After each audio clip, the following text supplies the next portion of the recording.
Raadiyoo Simbirtuu.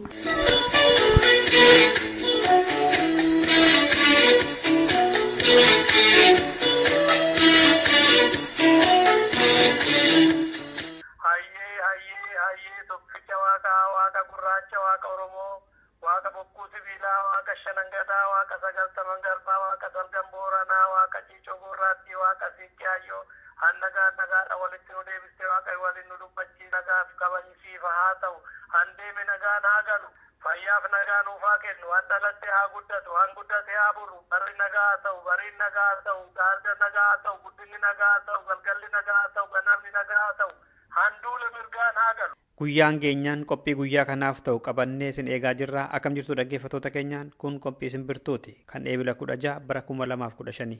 Qophii keenyaarraa akkuma yennaa kaanii oduudhaan tokko jennee eegalla itti aanee kan dhiyaatu qophii tokkodha. Qophii imalaa. Qophiin imalaa keenyaarraa kan inni xiyyeeffatu dhiyeenya kana kan lubbuun ishee ba'e seenaa Aadde Ayyaluu irratti ta'a. Kanaaf hanga xumuraatti nu waliin tura jecha amma gara oduutti.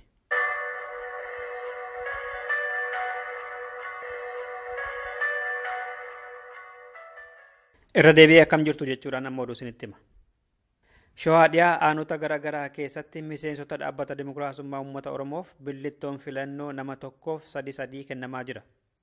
Aanaa Amboo magaalaa Amboo keessa ganda 1, ganda 2, ganda 3 fi ganda 5, ganda Qonnaan Bulaa Qibaa Awaaroo Meexxiifaatti, aanaa Gudar keessaa magaalaa Gudar ganda 1 fi 2, Mutuluufaatti aanaa Jalduu Meettaa Roobii Hoolotaa fi Ejereefaa keessatti keessa miseensota dhaabbata Dimookiraasummaa Uummata Oromoof billittoon filannoo dhoksaadhaan hiramaa fi jira.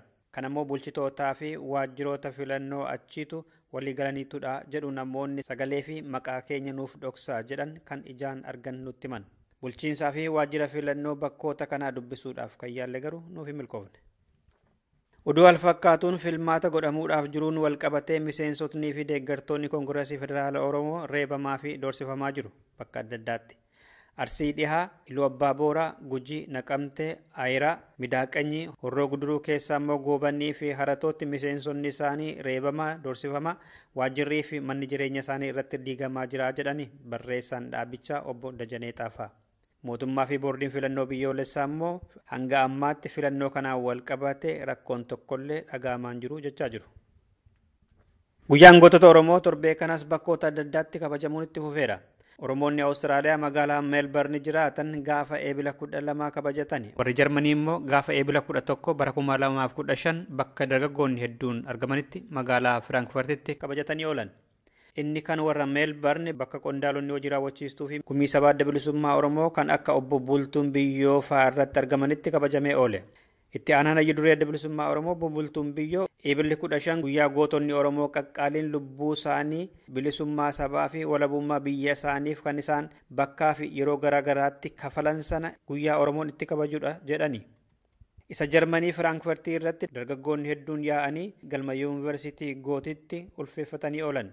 Yaadannoo guyyaa gootota faaruu isaaniin booda maaliif akka kabajamu akkasumas qabsoo bilisummaa Oromoo adda bilisummaa Oromootiin gaggeeffamu akkamitti daranuu cimsuun akka danda'amu irrattis mari'ataa oolan.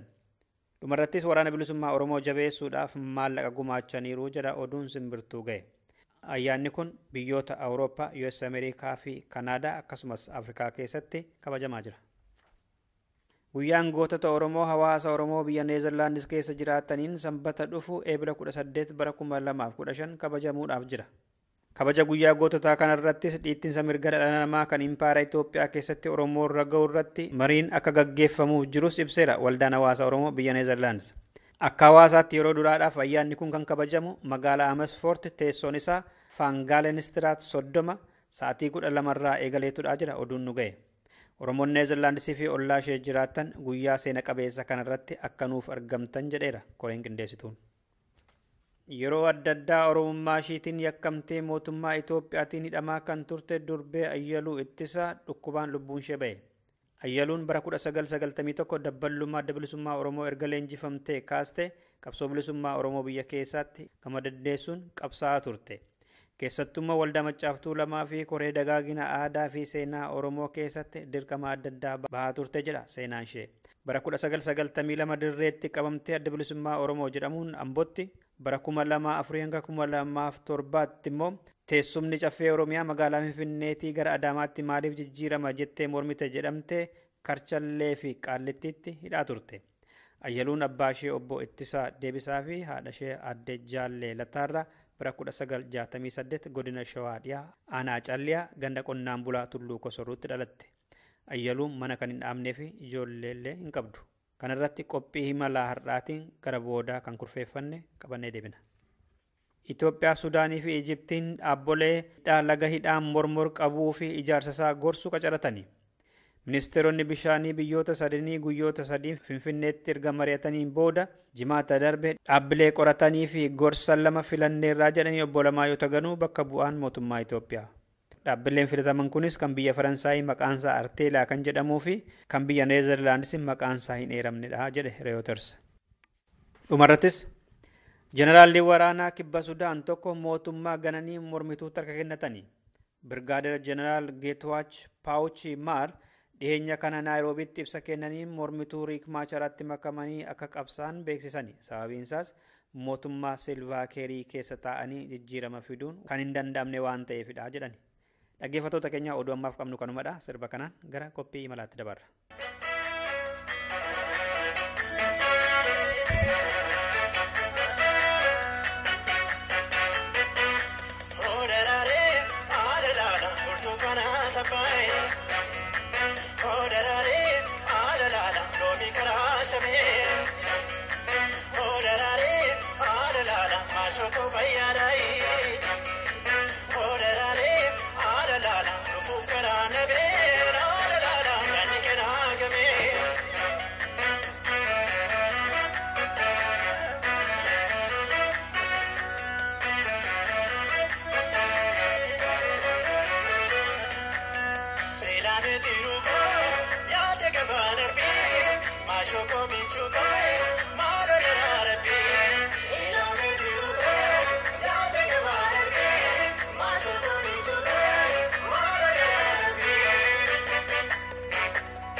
Maqaan nama baduu mannaa kan dhalan baduu wayyaa jedha Oromoon. Waa malee miti. lubbuu kontiraata gabaabduu lafa kanarra turtu keessatti waantan tolle dalaganii maqaan ofii akka hamtuutti ka'uu mannaa wanta maqaa fi gurraaf tolu yoo dalagan firri ittiin karaa darba lammiin maqaa namaa kaasee ittiin dhaadata ka jedhu fakkaata. Oromoon qabsoosa hangammaatti godhe keessatti ilmaan hedduu itti dhabeera. Oromoon gama qabsoo keessatti gootadha jedhee lakkaatu hedduu qaba. Isaan keessaa tokko kanarra dhiyeessinu akka tasaa dhiyeenya kana kan lubbuun ishee ba'e waa'ee durbee Ayyaluu Ittisaati. Ayyaluu Ittisaa haadha ishee adde Jaallee Lataa Toleeraa fi abbaa ishee obbo Ittisaa Deebisaa Jiraataarraa bara 1968 godina Shawaa dhiyaa aanaa Calliyaa ganda Tulluu Kosorruutti dhalatte. Umuriin ishee akkuma mana barumsaa ga'een mana barumsaa sadarkaa tokkoffaa Tulluu Maraa fi Geedootti baratte. Isaa booda mana barumsaa sadarkaa lammaffaa immoo gara Amboo deemtee Ambootti fitte. Finfinnee keessatti immoo koolleejjii teeknikaatii dippiloomaa barreessummaatiin eebbifamteetti. Ayyaluu Ittisaa haala saba ishee irra ga'u wanta daftee hubatteef gara qabsootti makamte. Bara 1992 wayita adda bilisummaa Oromoo mootummaa cimsaa Itoophiyaa keessa seenetti Oromoota hedduu Finfinneetti sagantaa siyaasaa adda bilisummaa Oromoo leenjifamanii miseensa dhaabaa ta'an keessaa tokko turte. Isarraa kaatee hanga gaafa lubbuun ishee kun ba'etti akka Oromoo fi akka nama miseensa waadaa isaa eegee tureetti dirqama ishee bahaa turteetti jedhu warri itti dhiyeenyaan ishee beekan. Bara chaartaraa sanallee waraana bilisummaa Oromoo kan buttaa Shaambal Yohaannis Moosisaatiin ajajamu keessatti waboof meeshaa dhiyeessuudhaan uummata waboodhaaf dadammaqsuu keessatti bobbaatee hojjetaa turte jedhan. Kana malees baruma sana Ambootti hawwisoo adda bilisummaa Oromoo turte. Leellistuu aadaa Oromoo ta'uurraa dabartee hanga barreessituu Maccaaftuu Lamaatti hojjetaa turte. Sabboonummaa Oromoo dagaagsuu keessatti namoota adda durummaan Maccaaftuu Lamaa keessatti maqaan isaanii ka'u keessaa tokko Ayyaluu Ittisaa turte. Bara 1992 adda bilisummaa Oromoo jedhamte Amboo mana hidhaa keessa turte. Bara 2004 hanga 2007 immoo Kaarchallee fi Qaallittiitti jedhamteetti Finfinneetti. Magaalaan guddoo Oromiyaa Finfinneetti gara Adaamaatti jijjiiramu jettee wanta mormiteef mana hidhaa keessattis hiraarri guddaan irra gaheera. Akka hojii hin qabannettis mootummaa birattis haa ta'u dhuunfaatti qacaramtee akkan hojjenne ofii isheellee akka dhuunfaatti hin dalaganne uggurri irratti godhamaa ture jedhama. Jireenya ishee keessatti kan mana hin dhaabnee fi mucaa kan hin qabaanne adda Ayyaluu Ittisaa ofii koo garbummaa keessatti dhaladhee guddadhee ijoollees garbummaa keessatti godhachuun fedhu. Bilisummaa booda ijoolleen godhadha kan jedhu dhaadannoo qabdi turte jedhu warri ishee beekan. Dhaggeeffattoota keenya qophiin imalaa keenya har'aa waa'ee ishee irratti xiyyeeffanna. Akka tasaa gaafa eebila 12 bara 2015 lubbuun ishee kan darbe waa'ee Ayyaluu Ittisaa irratti kan xiyyeeffate. Nu waliin tura. Namoota ishee beekan keessaa Maccaaftuu Lamatti kan waliin dalagaa turan tokko obbo Laggasaa Deettiiti. Mana hidhaas waliin turaniiru. Baay'een beekaa jedhanii waa'ee ishee. Tole obbo Laggasa guddaa galatooma. Mee Ayyaluu Ittisaa yoomirraa kaastanii beektu nama akkamii turte isheen? Ayyaluu bara 1995 kaasee yookaan 87 kaasee akka lakkoofsa Habashaatti waldaa Maccaaftuu Lamaa keessattan ishii beeka. Maal dalagaa turtechi keessatti gaheen isheen waldaa Maccaaftuu Lamaatti qabdu? Waldaa Maccaaftuu Lamaa keessatti an ishiin dalagde waan dubbatamee hin dhufu wanti ishiin hojjattee tokko koree waaqeffataa yookaan koree aadaa fi seenaa kana bu'uuressuuf nama duraati ishiin koree kana bu'uuressitee immoo waan adda addaa uffata aadaa Oromoo kanarree waggaa san sirriitti wanti beekamu hin jiru wanti mul'atu hin jiru namoota ishii fakkaatu wajjin uffata aadaa naannoo Oromiyaa adda addaa kana qopheessuuf waggaa irreecha dhaqnu kana uffanni sun uffatamee akka ummata fuulduratti mul'atu godhuun carraaqin ishiin ummata Oromooti carraaqte baay'ee cimaadha baay'ee guddaadha nama tokkorraa han eeggamu caalaa ummata Oromooti hojjatte kanatti aansee waldaa Maccaaftuu Lamaa keessatti koree waaqeffattootaa keessatti miseensa cimtuu koree san keessatti amanantuu horii qabduu han turte kana keessatti hojjechaa turte hanbiraa immoo caffeen Oromiyaa labsiidhaan waggaa Adaamatti haa darbu jedhaman san warra adda ta'ee morme keessa warra hiriira nagaa waane keessa nama duraati ayyanuun hiriira sanitti irree reebbantee rakkoo adda addaa irra ga'ee kanatti aansee immoo waggaa miseensonni waldaa Maccaaf Tuulamaa hidhaman diinni akka ishiin ragaa warra miseensota irratti taatee nurratti akka ragaa taatee isaani waan gaarii hojjettu horii adda addaatiin namarree itti erganii ishii asimaaltu si rakkise warra kanaa wajjin isaan jireenya gaarii qabu ati jireenya gaarii qabdu waan barbaadde ishii goonaa ati ragaa ta'i isaan irratti ragaa ta'i jedhanii kana hundumaa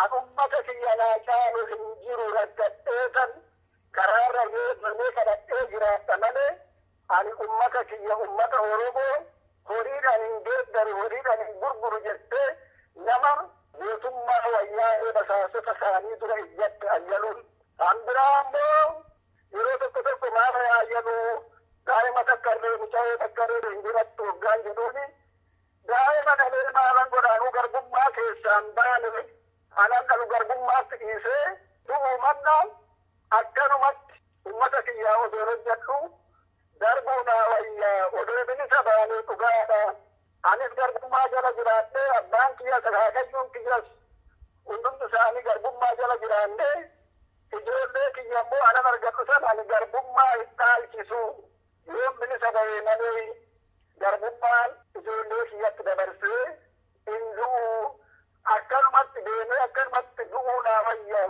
jettee nama dhugaa dubbachaa turte ayyanuun.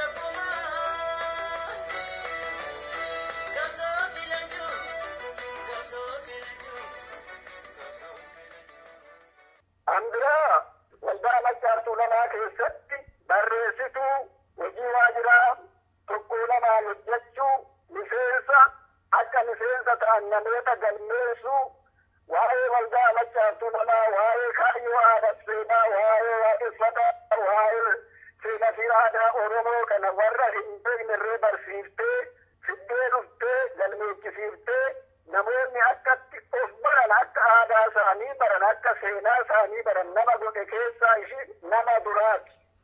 Uffata aadaa Oromoo asxaa abbaa gadaa hanqabu gurraacha diimaa adii kana waggaa uffattee sodaa tokko malee magaala keessa waggaa deemtu yeroo ayyaanaa maal jetti anirree hoon dubbachuu baadhe uffanni kunii waan nu hin taane nuu dubbataa nuu ibsaa anu jaalatu itti gammadaa anu jibbu moodiinni keenya mataan irraa dhaamaa jettee nama yaadaa turte adde Ayyaluu Ittisaa waldeessi Maccaaf Tuulamaa bara 2004 hiriira nagaa waamu hidhamtee dararamtee reebbamtee gara waggaa lamaa olii kana hidhamtee hiikkamte erga hiikkamtee asiis wajjuma ishii hamburaatti koree haadhaaf seenaa waaqeffataa uka waldaa Maccaaf Tuulamaa akka lammata deebi'ee narisu akka dagaagu warra godhe keessa Ayyaluu nama duraati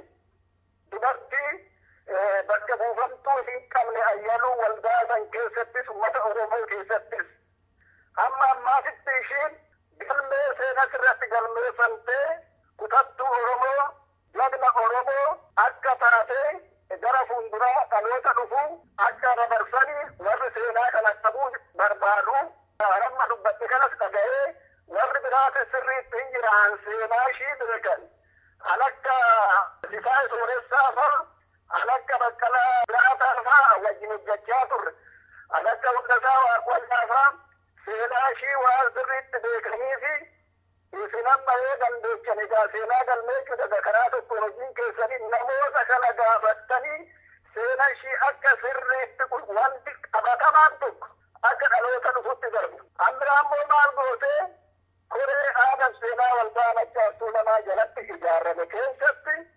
waggaa waajirri waldaa Maccaaftuu Lamaa hin cufamin sanii barruulee adda addaa waggaadhanii koreen aadaa seenaa kun hin qopheessaa.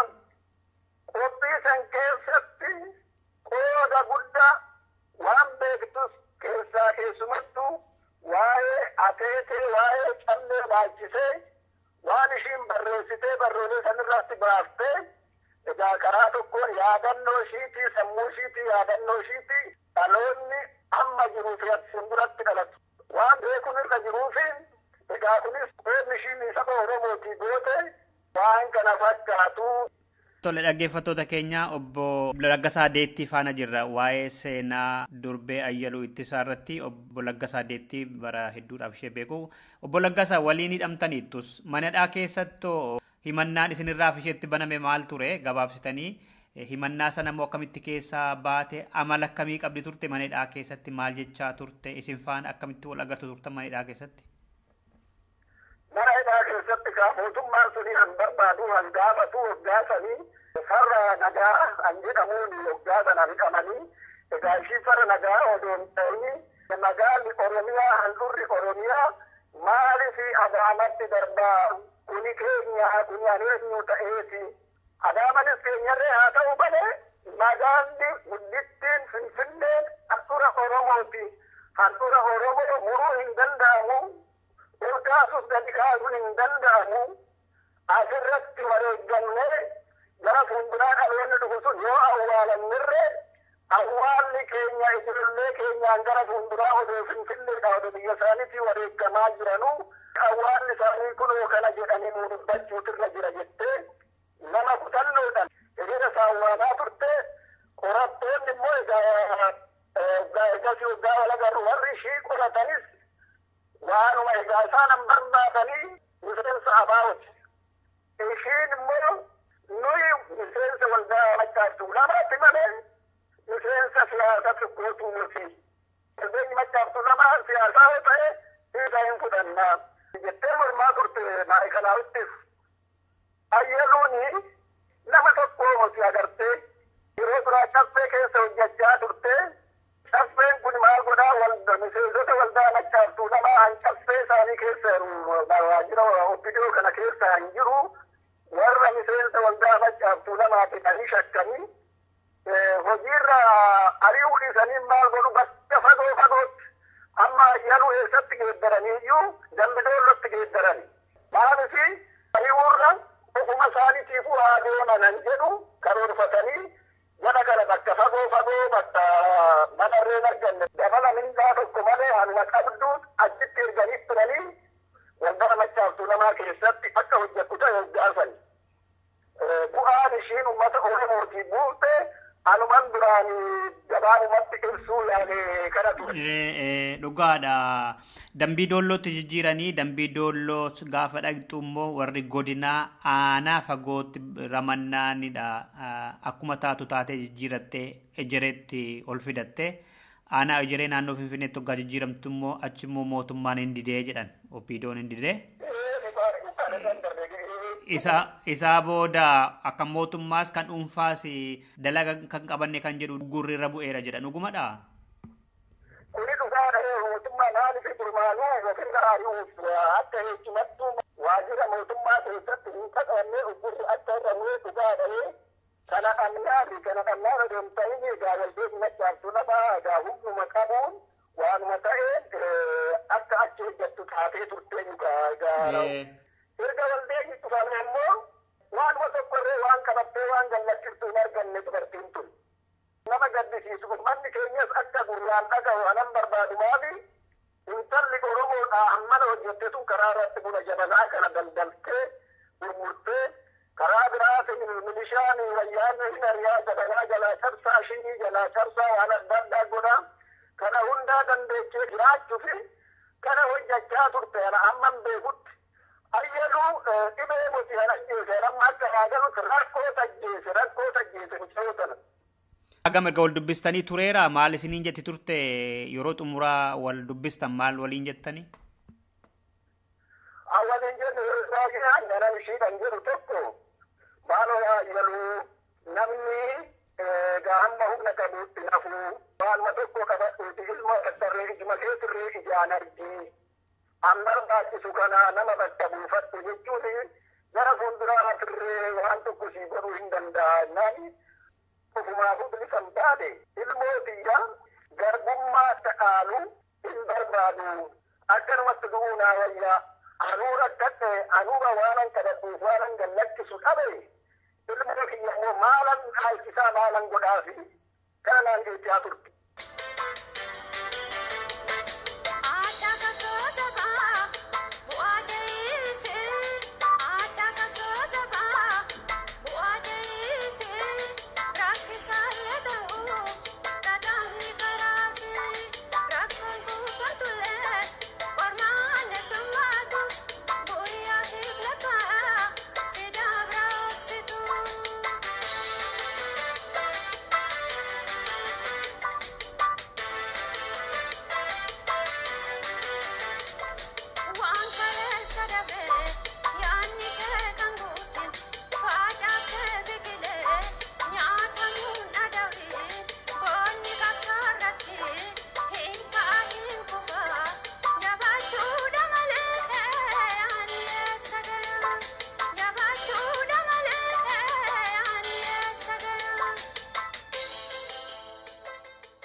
Jiruuf jireenya hawaasummaa keessatti jiruuf jireenya hawaasaa keessatti ayyaluun egaa dubartii jaalatamtuudha waan gaarii hannamaa hawwu waan jireenya namaa hannamaa hawwu oromoo waggaa rakkate oromoo waggaa hidhame waan qabduu bira jettee gaafattee jajjabeessitee kanaan jiraatti walumaanummoo gosa hin qabnaa mana keenyarree nama namoota dhufti maatiidhaan wal beeku maatiidhaan wal gaafatu nama akkanaa turte nama jaalatamtu anfira jaalattu annannis ishii jaalatu nama akkanaa turte ayyaluun.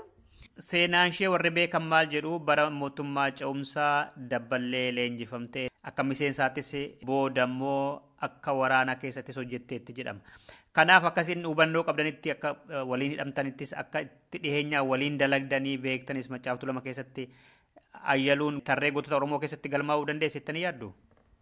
Waan galmee gootota Oromoo keessatti nama galmaa'uu danda'u. Odaa diinaa jala teechee odoo waa tokko hin sodaatin odoo qarshii fi soogidda adda addaa arraabsisuudhaa jarri odoo bosona anuu kana riddee kana irra jettee ani garaa hin bitamu jettee nama ummata ishiitii ijjate nama waliin sammuu ishii hin binne nama gammachuu yerootti iddoo hin kennineefi ayyaluun kanaafi galmee goototaa keessatti odoo ani isaa ol jiraate bakka akka galmeessuun hawwaa fi ani.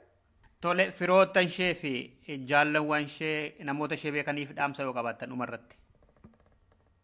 Anan dhaamurraa ayyaluuni alfiraatu ishii obboleettii ishee obboleettii ishii duwwaa odoo hin ta'ini addee ayyaluuni an Oromoo maraati an Oromoo hundaati aadaa Oromoo seenaa Oromoo tarkaanfachiisuuf ummata aadaa Oromoo uffattee warra biraatii fakkii ta'uuf dhaloonni ammaa akka fakkii ishii ta'u firri ishii obboleeyyan ishii anan isaanitti immoo ayyaluuni isin duwwaan hin qabne Oromoo maratu qabe egaa namni achii hafu hin jiru isin amma fakkii ishii ta'aatii bakka ishii bu'aa namni ijjatee hafu hin jiru ayyaluun seenaa guddaa hojjattee seenaa dhalootatti darbu hojjattee ani ishiin ittiin kaate ani ishiin qabattee kaate ka akka galma ga'u godhaafi kanan warra firaa fi Oromoota hundaa dhaama.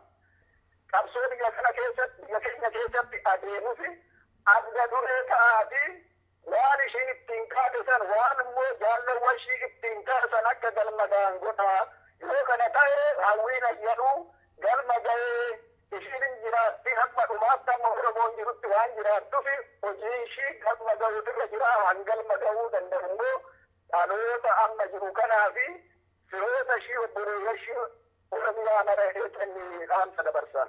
Tole obbo Laggasaa Deettii seenaa adda Ayyaluu bal'aa nutti himtanitti guddaa galatooma fayyaa ta'a maqaa dhaggeeffattoota Simbirtuutiin ulfadha. Baay'ee galatoomii atis baay'ee si galateeffadhaan waa'ee Ayyaluu dubbachuun kun na boonsa baay'ee na boonsa galatoomii.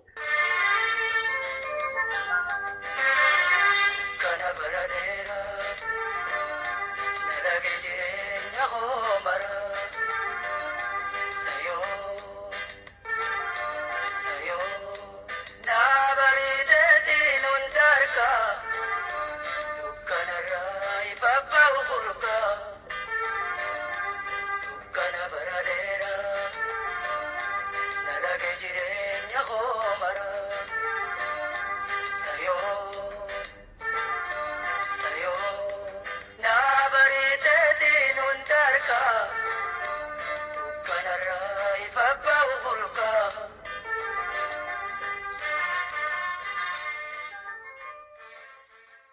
Tole dhaggeeffattoota keenya seenaa adda Ayyaluu Ittasaa ilaalchisee nama isaan beekan dhiyeessuu jalqabnetti hufneerra amma immoo obbo Hundasaadha. Obbo Hundasaa Waaqayyaa maal akka beekan eessatti kaasanii akka ishee beekan nutti himu. Obbo Hundasaa guddaa galatoomaa yeroo keessanii fi mee Ayyaluu Ittisaa yoomirraa kaastanii beektu?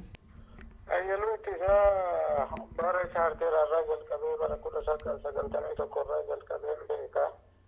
Nama baay'ee murattu dhugaa dubbachuudhaaf akkattina ishee ibsuu danda'u hin beeku. Oromoon nama hedduu hin beeka. Nama argeen akka ishee amala dhaabbataa qabdu murattu nama hundaaf haadha firaa nama hundaaf rakkattuu nama hunda nama karaarra deemu hundumayyuu kan obboleeffattu. Nama wajjin rakkattu ta'uu isheettan beeka. Mee mara chaarteraa ce'umsaa waggaa jettanii adda bilisummaa Oromoo keessatti immoo akkasumatti akkuma Oromoo tokkotti. Adda bilisummaa Oromoo gullallee ture sanadha kan ishee bareedduu sanatti wal barre. Leenjifamtee turte bara sana isheen? Dhufuu ishee nan beeka leenjii barachaa turuu ishee nan beeka adda barannee booda nuti walitti dhiyaachaa turre akkuma maatiitti walitti dhiyaachuu dandeenya jechuu nan danda'a sababa isheetiin obbulaa ishee maatii ishee hundumaa wal bareera boodar. Dammaqinaa fi hubannoo sabboonummaa isheen Oromummaaf seenaa Oromoo irratti waa'ee dhimma qabsoo Oromoo irratti qabdu maal hubattanii waggaa waliin turtanii? Guyyaa sanaa kaasee yookaan adda adda bilisummaa Oromoo chaarteerarraa keessaa bahee Oromoo faca'irraa jalqabee deebiilee wal arguu karaa adda tattaafachuu keessumattuu immoo egaa waldaan Maccaaftuu lamaa ijaaramee sochii jalqabee guyyaa tokkollee isheen bakka sana dhabamtee hin beektu. Akka dubartiis akka dhiiraattis iddoo isheen hin galle hin jiru waan ishee dhangoon hin jiru gaafa sanarraa jalqabee nan beeka keessattuu immoo yeroo dhimma aadaa fi amantii Oromoo dagaagsuu irratti sochiin jalqabee ayyaana irreechaa irra qindeessuu dhimma waaqeffannaa fi dhimma aadaa Oromoo waliin hojjechuu irratti guyyaa tokko lafa isheen dhabamte hin beektu caalayyuu nama beektu hundumaa qindeessitee kan fiddu. Iddoo hundumatti kan ergamtu waan dandeessuuf nashiitii ol waan hin qabnellee nama biraarraa fiddee kan gootuu fi kan gammaan jedhee sitti himuu danda'a. Nama hedduutu ragaa ishee baruu dhalee danda'a. Nama hedduurraa gaafachuu dandeessa. Dhugaa dubbachuu fi nama xiiqoftuu, onnooftuu, nama finfinnee hin beekne, nama bu'aa fi dantaa adda addaaf nama hin gugguufne, nama kaayyoo ganama waadaa galte qofaaf kan ciccitu kan duutu ta'uu isheettan beeka. Sababa kanaaf yeroo garaagaraatti mana hidhaa adda addaatti dararamtellee reebamtellee sodaachifamtellee hojiirra adamtellee tole jettee yeroo ishee otoo abdiin kutatiin otoo akkan kenne yoo naga isheettan ishee beeka. Iddoon achi adda baanee asillee yeroo adda addaa wal quba qabaan akkuma waan garaagaraa keessatti hirmaataa turuu ishee fiigaa amma kunoo dubboo ishee darbu hundumatti waan isheen waan Oromoo silaa godhuu malu hundumaa godhaa turuu ishee kan ishee beeka. Mee isa gama qabsootti booda deebina. Yeroo baay'ee namni irreecha yaadatu gaafa hora deeman adda Ayyaluun fuulduratti hin dhabamtu. Uffata aadaa Oromoo uffattee yoggaa maareewoo jedhanii dumarranii fi shamarran Oromoo deeman kana fuuldura adda baatee ka deemtudha. Mee obbo Hundasaan immoo waldaa waaqeffannaaf dura ta'a waan taataniif hojiidhaan addatti walitti dhuftudha yaada. Gama sanaan akkam ture ciminni isheen qabdu?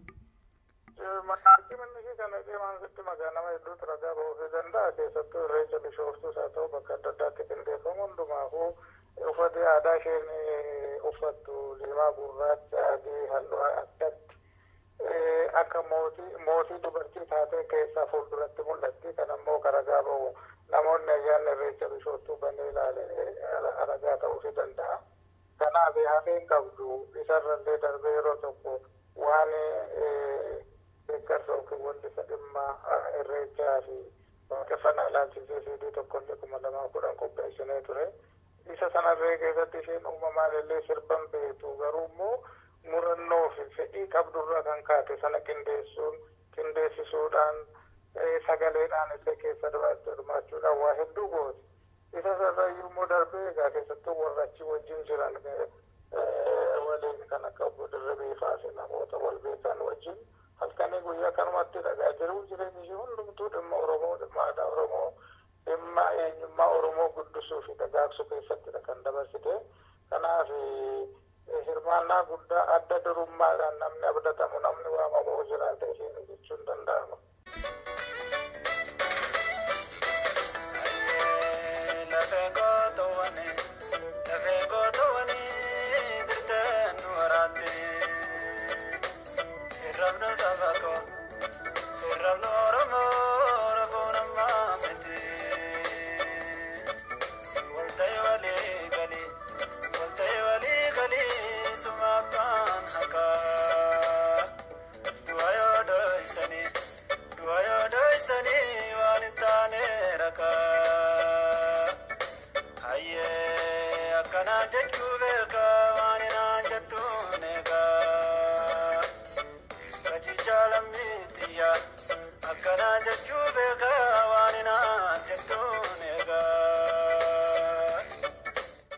Quba qabdu laata bara chaartiraa sana waraana bilisummaa Oromoo kan Buttaa Shaambal Abbabee Moosisaa jedhamuun hoogganamu keessatti qooda qabdi ture ka jedhu odeeffannoo dhageen ture. Quba qabdu obbo Hundasaa?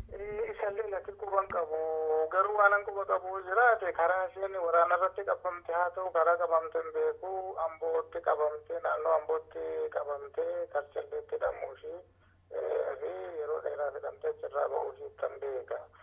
Adda adda faffacaanee ture hidhaadhuma turtee bahuu ishee qofan beeka. Dhumaaf yeroo kamidha wal dubbistanii bilbilaan maal jette ture? Hawwiin ishee maal ture wayita waliin dubbattan? Yeroo hunda kan isheen naammattu haa jabaannu waliin haa jabaannu isinis bakka biratti jabaadha jettee yeroo hunda bilbiluudhaan dubbisu namoota silaa duratti waliin beeknu nagaatti naa himette yeroo hunda waliin gannu ana obbolaan qabu obbolaan koo isinidha jetti waan inni irraanfatiin hoo jiraate. Adda yeluun gootadha jechuun danda'ama?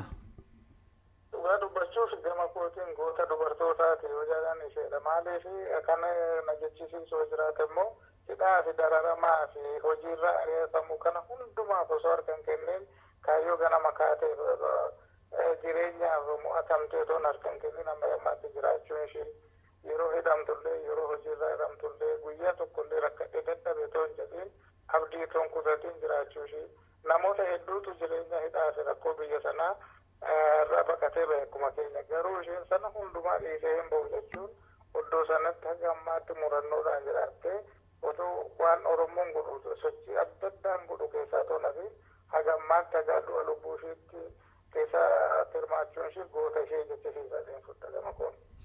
Yeroo baay'ee Oromoonni hedduun wayita rakkatan gumaacha qabsoo Oromoodhaaf warri godhan gama ogummaa adda addaan lubbuudhaan qaamaan ogummaadhaan erga godhanii yoo dhumarratti dhukkubsatan dadhaban badaa waliin birmachuun kun hin baramne. Ayyaluunis rakkataa turte jettanii gargaarsa argatteetti laata Oromoorraa wayita lubbuudhaan turtetti? Gargaarsa argatte jedheen hubadhu gargaarsan arganne gargaarsa isheedhaa malu hamma nama wajjin rakkatte hamma keessattuu yeroo ijoolleen yuunivarsiitii Finfinneedha yeroo garaa garaatti ari'ataman mana ishee qubsiiftee bakka manni ishee hanqateetti mana namaa kadhattee bulchitee namarra naannoftee nama kadhattee kan jiraachifte kan nama hedduu kanatu jira dhugaa dubbachuu kana garuu hamma isheen namaa goote namni isheedhaan goone seenaan ishee yaadatu malee gargaarsa ishee malu anillee hin goonee fi namni hedduun illee Dhumarratti kan hammattan Oromoon godhuu qaba ka jettanii fi jabinallee isinii haalatu ka jettan yoo yaada qabaattan. Egaa waan jechuun lugaa yeroo itti isaa jechuun nam tokko miti waa hedduutu isheedhaa mala ture. Garuu immoo jireenya isheetti silaa qaqqabne guyyaa tokkollee ishee gargaaruudhaaf carraan arganne kun immoo har'a boruu keessa nu darbe garuu waan amma godhuu yoo jiraate yaadannoof kan ta'u bakkuma owwaalcha isheellee siidaa isheedhaaf malu maqaa isheedhaan malu haa dhaabnuuf jecha egaa obboloota ishee firoota ishee jaallan qabsoo ishee hundumaaf jajjabaadhaan jira. Obbo Hundasaa ulfaadhaa fayyaa ta'a. Waa ishee akkan ibsuuf carraa naa kennuu keessaniif hedduu galatooma. Garaan Oromummaa goona haarina laalattee dhiigaaf dhugaa lammii koo fonneen kona pollattee. Wareegame lubbuu itti dabuuree lubbuu du'anoonni kanaaf mamaaree. Lafaaf lafee kiyyaa horoo finneessu bineensi hallaqaan lakkarra ciisu.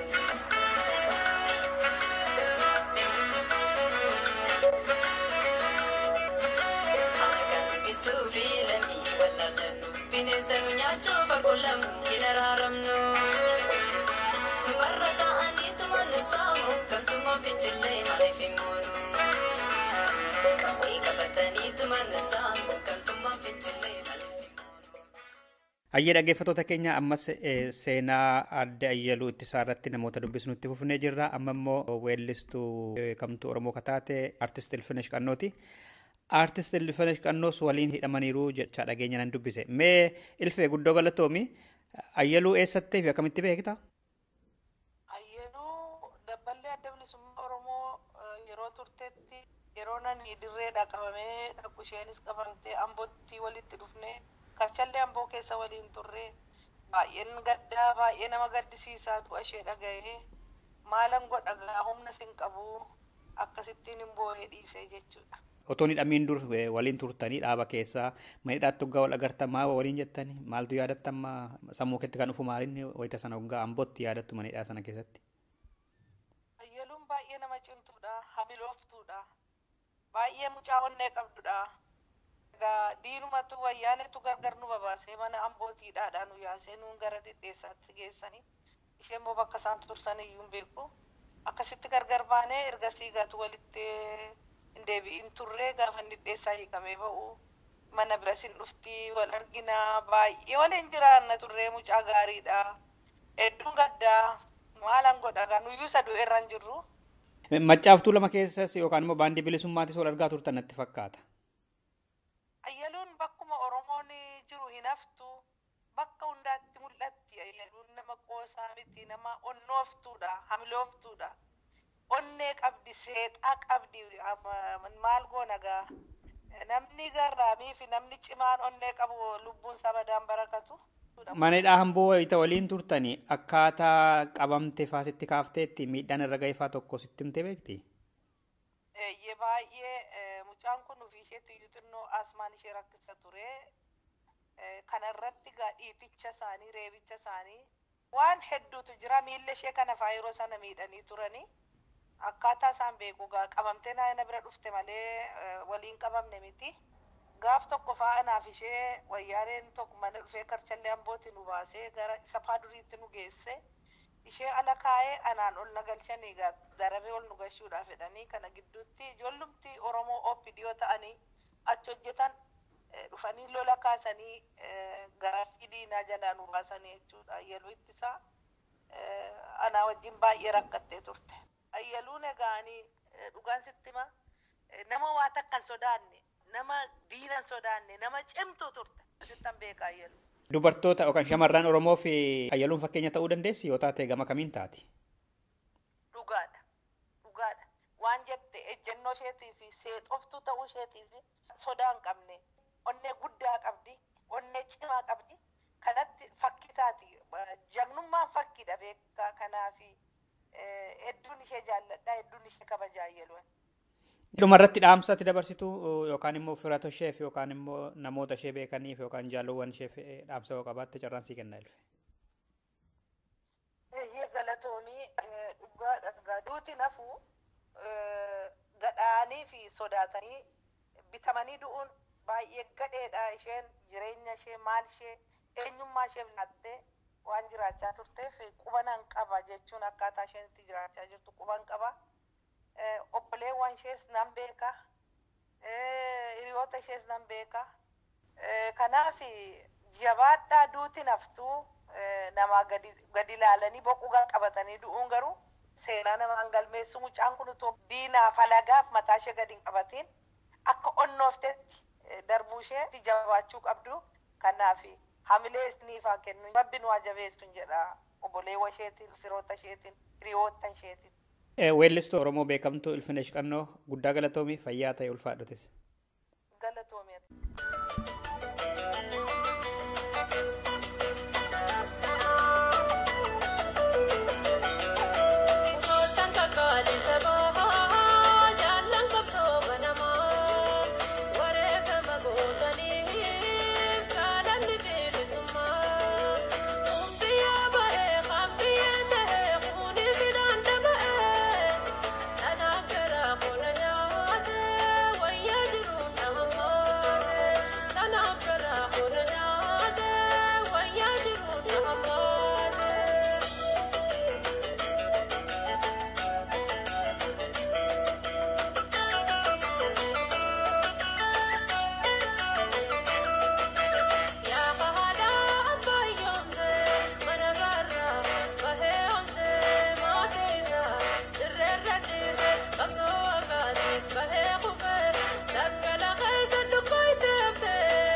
Dhaggeeffattoota keenya qophii imalaa har'aa kan seenaa durbee Ayyaluu Ittisaa irratti hundoofne qindeeffanne kanumaan xumurreerra.